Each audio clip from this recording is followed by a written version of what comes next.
Hello and welcome to the No Hair All Heart podcast. I am your bald host, Mookie Spitz, and I am full of heart today for Reluctant Lazarus. He was someone I knew who was brought to the brink of death, only to be left clinging confusedly to life. People started showing symptoms and dying from conditions related to AIDS by 1981, with HIV not identified in the lab until about 1983, 3 years later. The earliest drugs, like AZT, didn't arrive on the scene until 4 years after even that, and provided only temporary benefits with extreme side effects. Entire communities were decimated. The whole country was terrified. There was a lethal epidemic. At first, no one knew what it was. Then when they identified the virus, they had no idea how to thwart it. So that made contracting HIV in the 80s a likely death sentence. And it wasn't until about a decade later, 1996 or so, when dramatic life-saving results from highly active antiretroviral therapy, also known as HAART, which was a combination of at least 3 antiretroviral drugs, transformed HIV from a near certain death sentence into a manageable chronic condition.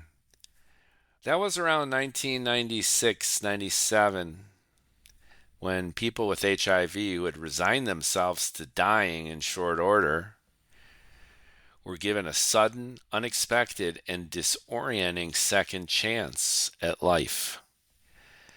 Their prognosis was initially uncertain. No one knew for sure what the drugs could or would do, but they were definitely given hope, paradoxically creating its own confusion, anxiety, and feelings of free fall after that terminal fait accompli.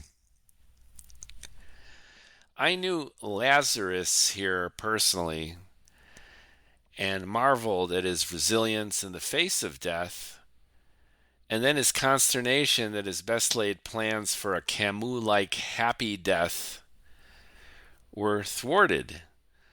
At the time, everyone was talking about the miraculous HIV treatments, and nobody seemed to care about Laz or anything like what he was clearly going through, psychologically, emotionally, even physically. So I strive to give him a voice.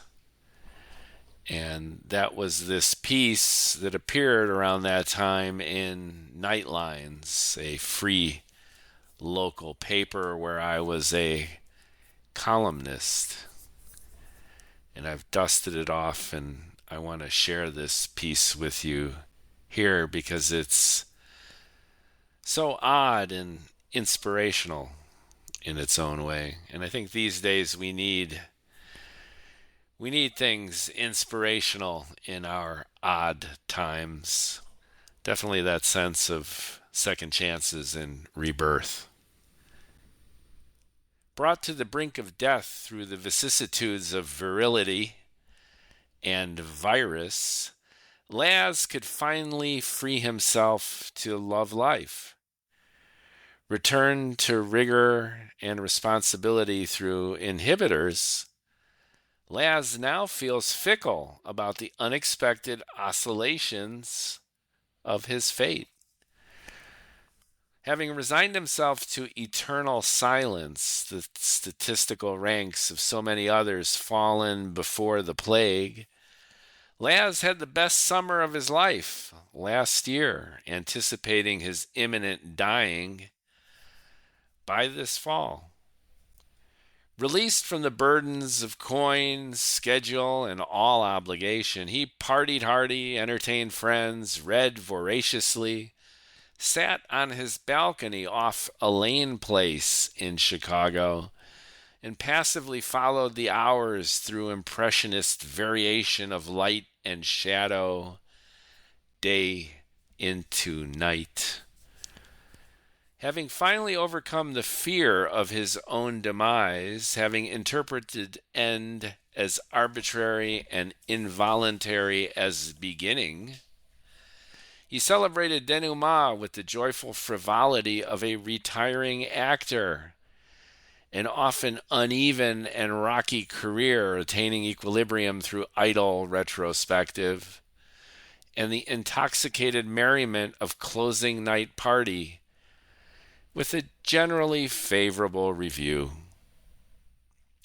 But as days shortened, nights lengthened, leaves faded and fell beneath the feet of city dwellers hushed and huddled in anticipation of the cold, Laz, the rustic and resigned spirit, gradually found himself compelled to contemplate not the frigidity and certainty of the grave, but the fear and indeterminacy of imminent winter.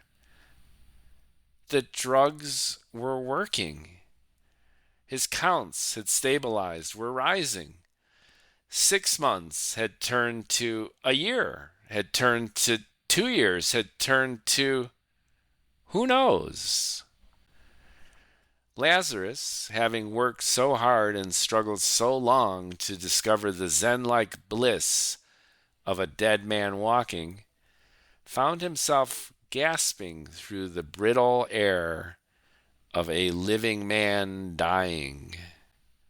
Catapulted from that side to this side, once condemned to death, Laz is now burdened with life. Knowing that I could do nothing, relates Laz, I finally figured out how to do everything. Finding meaning in death, now I'm depressed by the meaninglessness of life. Decisions are easy when you've got no choice. Again, able to do whatever I want, I just don't know what to do.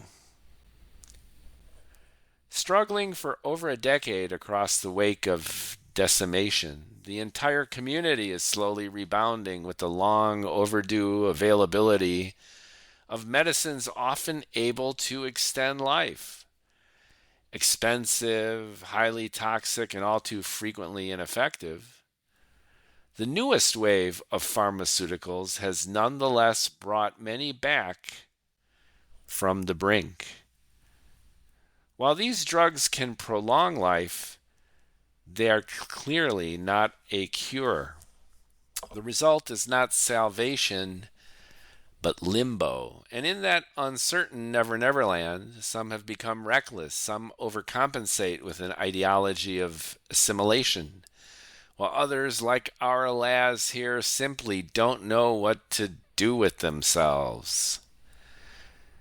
We've been told for so long what we can't do, how we shouldn't behave. Only the dead have direction, the living lost. Disability, contemplation, idleness, and a questioning of all value. Since few concern themselves with our demise, we have trouble mustering enthusiasm for our rebirth. And when so much energy goes into resignation, what happens when everything turns to obligation? Nowadays, Laz is thinking about going back to work. Much like any casualty of war, he's a bit shell-shocked, has trouble adjusting to the everyday. After all, when you're brought to the edge of existence, the banality of delivering pizzas or programming a computer seem oddly superfluous. Few creatures experience a more sweeping sense of déjà vu than ghosts.